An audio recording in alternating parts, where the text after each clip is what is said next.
C Sajeesh, ഇപ്പോൾ റജി പറഞ്ഞത് കേട്ടല്ലോ, പോലീസ് എന്തുകൊണ്ട് കൊണ്ടുവരുന്നില്ല, അന്വേഷണം നടത്തി യഥാർത്ഥ കുറ്റവാളികളെ കൊണ്ടുവരുന്നില്ല. പോലീസ് അന്വേഷണം നടത്തിക്കൊണ്ടാണ് നമ്മൾ കണ്ടതാണ് എന്താണ് അവിടെ സംഭവിച്ചതെന്നുള്ളത്. നല്ലയിടത്തിൻ്റെ ആത്മഹത്യ, പോലീസിൻ്റെ അന്വേഷണം അതിൻ്റെ ശരിയായ ദിശയിലേക്ക് പോകുമ്പോൾ ആരിലേക്കൊക്കെയാണ് അന്വേഷണം എത്തുന്നുള്ള കൃത്യമായ ബോധ്യപ്പെടൽ പൊതുസമൂഹത്തിന് ഇപ്പോഴുണ്ട്. സജീഷ്,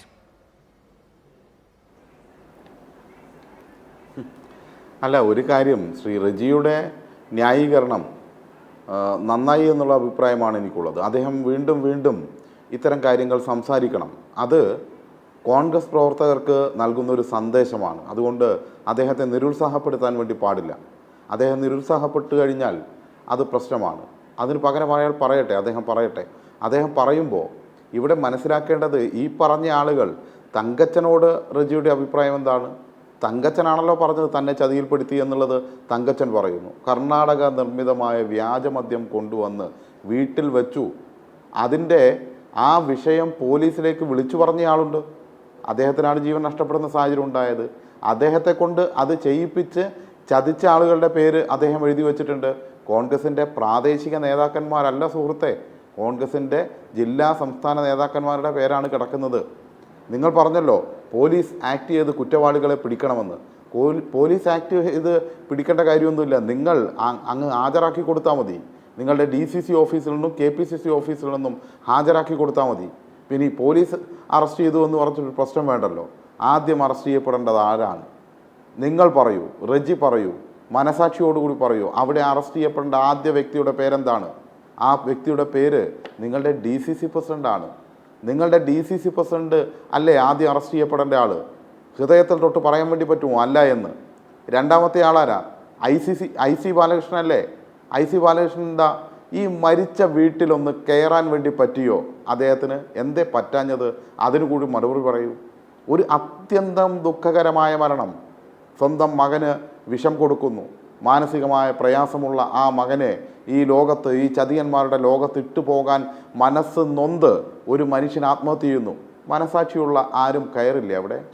IC ബാലകൃഷ്ണൻ എന്തെയാ വീട്ടിൽ പോകാഞ്ഞത്? മറുപടി പറയണ്ടേ നിങ്ങൾ? IC ബാലകൃഷ്ണൻ വീട്ടിൽ പോയില്ല. ആരുടെ വീട്ടിലാണ് പോകാത്തത്? ആരുടെയോ ഈ പറഞ്ഞ ഇപ്പോഴത്തെ നമ്മുടെ പ്രതിപക്ഷ നേതാവ് ശ്രീ VD സതീശൻ പറഞ്ഞ ഏത് ആള്, ഏത് സ്ഥലത്ത് എന്ന് ചോദിച്ച ആളുടെ അദ്ദേഹം ആരായിരുന്നു? നിങ്ങളുടെ DCCയുടെ ട്രഷററായിരുന്നു.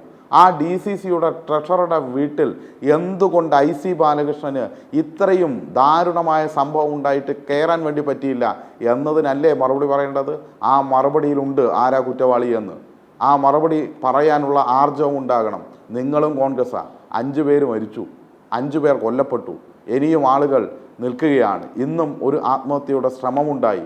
ആ ശ്രമിച്ചയാൾ എഴുതി വെച്ചു, ഇതാ കോൺഗ്രസ്സെ, കൊലയാളി കോൺഗ്രസ്സെ ഒരു ഇര കൂടിയെന്ന്. നാളെ താങ്കളും ഇരയാക്കപ്പെടില്ലേ? താങ്കളും ഇരയാക്കപ്പെടില്ലേ? എല്ലാവരും ഇരയാക്കപ്പെടും. കാരണം അത്തരമൊരു അധികാരത്തിലെത്താൻ വേണ്ടിയിട്ടുള്ള വല്ലാത്തൊരു ഭ്രമം കോൺഗ്രസിനെ ബാധിച്ചിരിക്കുകയാണ്. അതിൻ്റെ ഭാഗമായിട്ടാണ് ഈ പ്രശ്നം.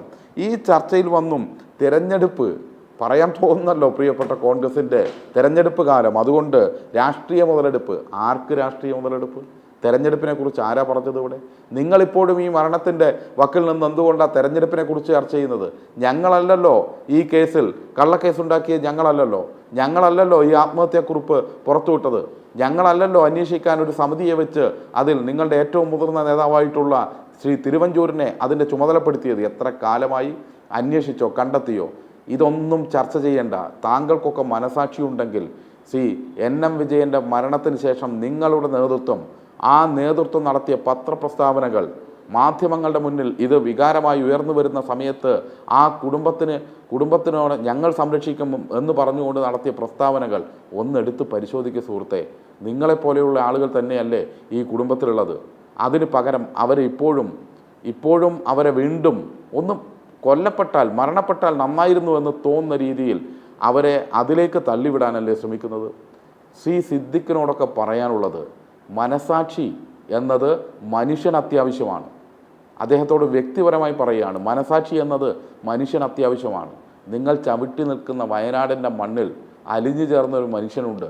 ആ മനുഷ്യൻ്റെ ഒരു കുട്ടിയുമുണ്ട്, അദ്ദേഹത്തിൻ്റെ മകനുമുണ്ട്.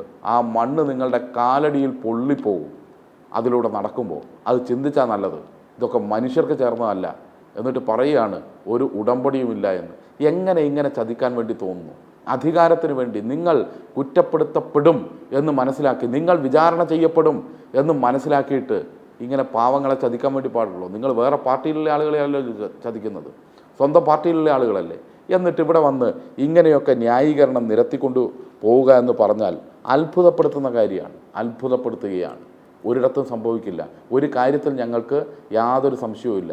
ശ്രീ റെജി ഉൾപ്പെടെ, ഞാൻ അദ്ദേഹത്തെ വ്യക്തിപരമായി കുറ്റപ്പെടുത്തുകയല്ല, അദ്ദേഹം ഈ ചർച്ചയിൽ അവരെ പ്രതിനിധീകരിച്ചുകൊണ്ട് പങ്കെടുക്കുന്നു എന്നുള്ളത് മാത്രമാണ്. ചിലപ്പോൾ അദ്ദേഹത്തിൻ്റെ അഭിപ്രായം പോലും വ്യത്യസ്തമായിരിക്കും.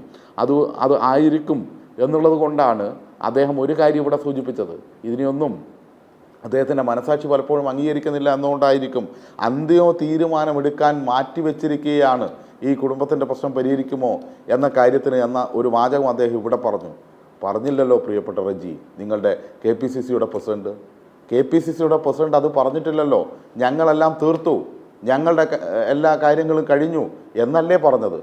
ആ പറഞ്ഞത് മനസാക്ഷിക്ക് വിരുദ്ധമാണ്, താങ്കൾക്ക് പോലും അംഗീകരിക്കാൻ വേണ്ടി കഴിയാത്തതാണ്.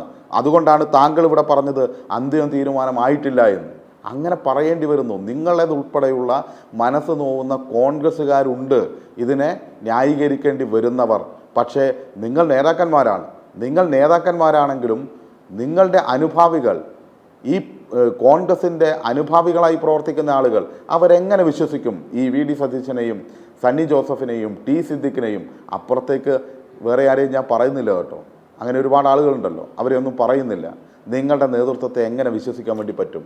എങ്ങനെ നിങ്ങളെ അവർക്ക് ചേർത്ത് പിടിക്കാൻ വേണ്ടി പറ്റും? നിങ്ങളെ എങ്ങനെ വിശ്വസിക്കാൻ വേണ്ടി പറ്റും? എങ്ങനെ നിങ്ങൾ പലരെയും വീട്ടിലേക്ക് അടുപ്പിക്കാൻ വേണ്ടി പറ്റും എന്നതുൾപ്പെടെ പ്രശ്നമായി നിൽക്കുകയാണ് നിങ്ങളുടെ അനുഭാവികളുടെ ഇടയിൽ. ഒരു രാഷ്ട്രീയ പ്രസ്ഥാനത്തിൽ ചേർന്നതല്ല ഈ ചെയ്യുന്ന രീതി. അത് നിങ്ങൾ ഇവിടെ സമ്മതിക്കണമെന്ന് ഞാൻ പറയുന്നില്ല, പക്ഷേ നിങ്ങളുടെ വേദിയിൽ പറയണം. അത് സാമൂഹ്യ ഉത്തരവാദിത്തമാണ്. ആ സാമൂഹ്യ ഉത്തരവാദിത്തമുണ്ട്. ആരുടെയും മനസ്സ് നൊന്തു പോകുന്നുണ്ട്. അതുകൊണ്ടാണല്ലോ നിങ്ങൾ പരിഹരിക്കുന്നില്ലെങ്കിൽ അതെങ്കിലും പറയൂ സുഹൃത്തെ, ഈ നാട് പരിഹരിച്ചുകൊള്ളും. എനിക്കുറപ്പാണ് ഈ നാട് VD സതീശൻ അറിയാത്ത ഈ NM വിജയൻ്റെ കുടുംബത്തെ സഹായിക്കാൻ തയ്യാറാണ്. അതിന് ആ കുടുംബത്തിൽ ഇനിയൊരു മരണം ഉണ്ടാകാതിരിക്കാൻ കാവൽ നിൽക്കാനുള്ള മനസാക്ഷിയൊക്കെ ഈ കേരളത്തിനുണ്ട്. സണ്ണി ജോസഫിനോടും VD സതീശനോടും പറയേ, ഞങ്ങളില്ല, നിങ്ങളങ്ങ് പിന്മാറ്. നിങ്ങൾ പിന്മാറിയാൽ ഉറപ്പ് ഈ നാട് അവരെ സംരക്ഷിക്കും. ഇനിയൊരു ജീവനും ആ വീട്ടിൽ നഷ്ടപ്പെടാതിരിക്കാൻ ഈ നാട് കാവൽ നിൽക്കും. അത് ഞങ്ങളെല്ലാവരും ഉണ്ടാവും, ഈ നാട്ടിലുള്ള സകല മനുഷ്യരും ഉണ്ടാകും, നിങ്ങളെ വെറുക്കുന്ന നിങ്ങളുടെ അനുഭാവികളും ഉണ്ടാവും. അതാണ് മനസാക്ഷി എന്ന് പറയുന്നത്. ശരി സജേഷ്, ഒരുപക്ഷെ റജി താങ്കളോട് സജേഷ് പറഞ്ഞത് നിങ്ങളോട് ആവശ്യപ്പെടുന്നത്